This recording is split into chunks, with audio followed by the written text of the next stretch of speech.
Hey, Curtis, I love your work. You've done and continue doing super valuable and lots of fun. Nicely done. I'd like to ask your opinion on these couple of things, and I'll give some background to where they're coming from. Can you extend on your thoughts on pros and cons and or the realities of working multiple plots? What do you think about the effectiveness of buffer zones 10 to 20 meters between an organically farmed lot and conventional? Let me answer those questions first. Well, no, maybe I'll just, it looks like you got, I'll just keep reading. You've given us some context here. I'm a beginner market style farmer in southern Chile. Oh, cool, man. And last year started my first plot growing on 500 square meters. So for any Americans or UK people listening, that is about 5,000 square feet.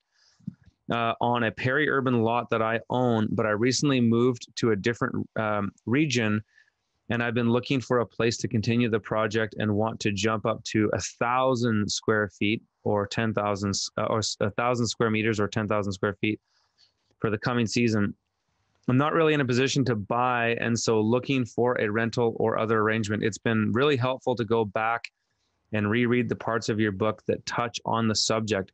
After seeing several different options, I am now deciding between two, but thinking of the possibility of starting on both. Notable differences between the two include site one is an abandoned garden project, 1,000 square meters is fenced and previously owned / planted. There is a 15 by 5 meter greenhouse.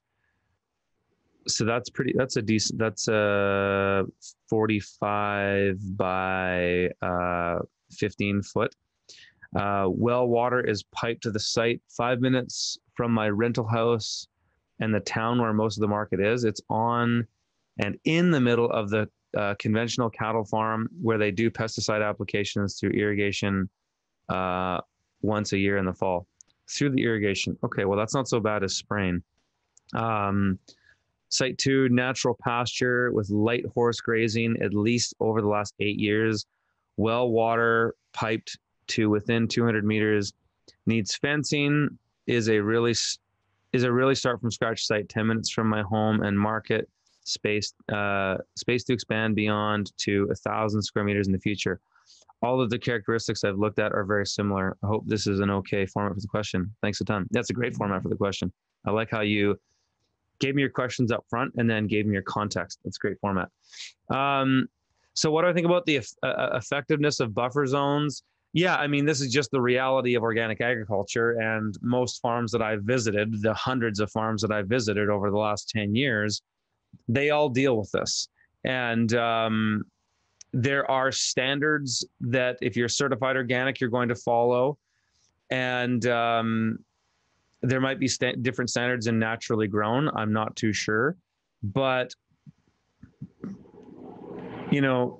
10 to 20 meters is a decent amount of space. I would say if they're watering that through irrigation, that's better than if they were blasting that mist stuff, because that stuff blows around a lot more, at least from what I've seen. I'm not an expert in that type of agriculture, though, as far as tree fruits and things like that. I think you're okay.